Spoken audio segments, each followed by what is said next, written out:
Hello बच्चों, ये सवाल कह रहा है two particles one and two move with constant velocity v1 and v2 at the initial moment there radius vectors are equal to r1 and r2। ठीक है, तो वेक्टर फॉर्म में हमें कहीं ना कहीं दे रखा है, तो हम लोग एक काम करते हैं, ड्रॉ कर लेते हैं। ठीक है, तो एक r1 वेक्टर पर हमारे पास क्या दे रखा है, एक पार्टिकल है, और एक r2 वेक्टर पर हमें क्या दे रखा है, एक पार्टिकल है। ठीक है, ये हमारे पास दोनों वेक्टर दे रखे हैं, इनकी पोजीशन वेक्टर्स हैं। How much these four vectors be interrelated for the particles to collide. अब देखो, इन्होंने एक वर्ड बोल दिया है कोलाइड। कोलिजन तो हमारे पास कब होगा? कोलिजन का सबसे इंपॉर्टेंट पॉइंट है must be present at same point at same time. Must be present, दोनों पार्टिकल्स को must be present at same point at same point at same time at same time, तभी तो collide हो पाएंगे, otherwise collision कैसे होगा।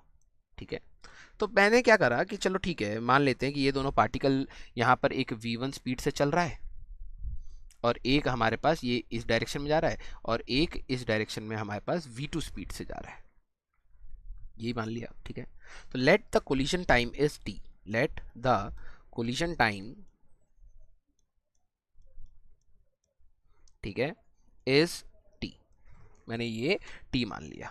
ठीक है, तो क्या मैं कह सकता हूँ कि ये अगर हम लोग इनके पॉइंट्स को कुछ मेंशन कर देते हैं जिससे आसानी रहे, O A B and C, तो क्या मैं कह सकता हूँ कि यहाँ पर AC लेंथ हमारे पास, AC वेक्टर कितना होगा, that is v1 into T, ये हो जाएगा।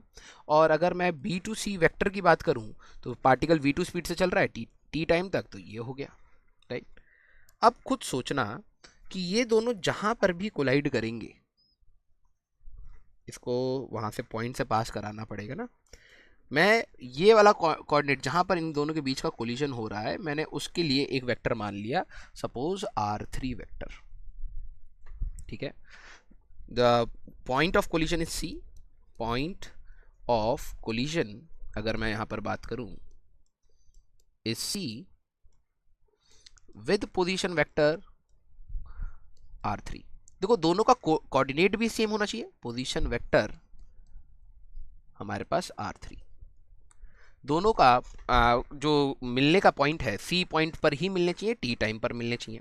तो क्या मैं सबसे पहले एक ट्राइंगल लॉ से बात करूं तो r1 वेक्टर, जरा देखना, मैं ये लिख सकता हूं r1 vector plus v1t vector must be equal to r3 vector होना चाहिए। दोनों एक ही पॉइंट पर मिलने चाहिए और एक ही समय पर मिलने चाहिए। तो टाइम मैंने दोनों का सेम कर लिया, अब कोऑर्डिनेट जहां पर भी ये पहुंचे वो दोनों सेम होने चाहिए।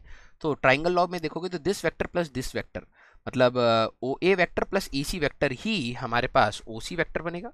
और ये अगर आप देखें तो सेम इसके लिए भी होना चाहिए, R2 vector plus V2t vector, ये भी ऐसे ही होना चाहिए।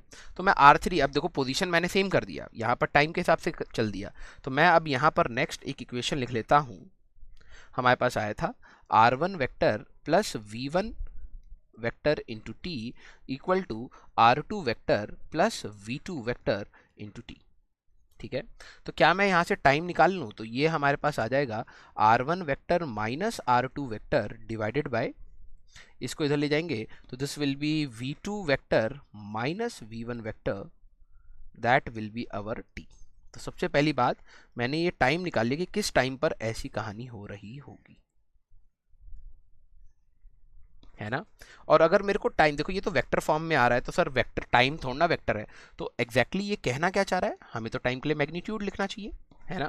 तो हमारे पास ये आ जाएगा mod of r1 vector minus r2 vector divided by, magnitude ही तो चाहिए होगा हमें, तो magnitude of v2 vector minus v1 vector, क्योंकि ये मैग्नीट्यूड होगा। तो this is our time of collision, ये हम लोगों ने निकाल लिया टाइम ऑफ कोलिजन। अब हमारे पास कंडीशन क्या है, कंडीशन तो ये है कि दोनों must be present at the same point as well, right.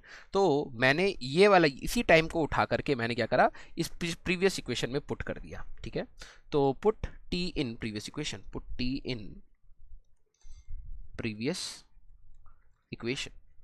हमें क्वेश्चन में v1 v2 और r1 r2 के टर्म्स में ही छोड़ना है। ठीक है, तो हमारे पास ये आ जाएगा r1 vector plus v1 into अगर आप देखें mod of R1 minus R2 vector, ठीक है, divided by mod of V2 minus V1 vector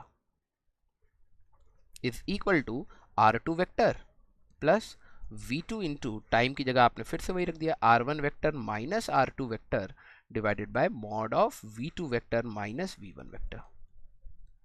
हमें यही रिलेशन चाहिए था, तो मैंने यहाँ पर क्या करा, R1 इसको इस साइड ले जाता हूँ, ठीक है, तो ये आ जाएगा हमारे पास R1 माइनस R2 वेक्टर,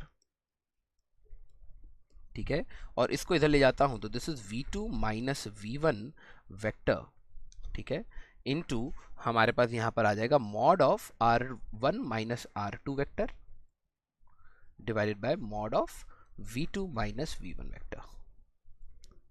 तो आप इसको इस साइड अरेंज करना चाहें तो आप अरेंज करके लिख सकते हैं R1 vector minus R2 vector divided by mod of R1 minus R2 vector. एक बहुत इंपॉर्टेंट कंसेप्ट भी बन गया ये हमारे पास। बेसिकली R1 माइनस R2 का डायरेक्शन है वो किसके बराबर होना चाहिए, V2 vector minus V1 vector divided by mod of V2 vector minus V1 vector. Basically direction हमारे पास दोनों की सब्ट्रैक्शन वाले की V2 माइनस V1 की डायरेक्शन और R1 माइनस R2 की डायरेक्शन सेम होनी चाहिए। This is the condition. ये आपको डायरेक्टली भी पूछी जा सकती है, ठीक है, कहाँ गया, हाँ, दिस इज द कंडीशन जो होनी चाहिए, ठीक है। तो आई होप आपको ये सवाल सही से समझ आ गया है।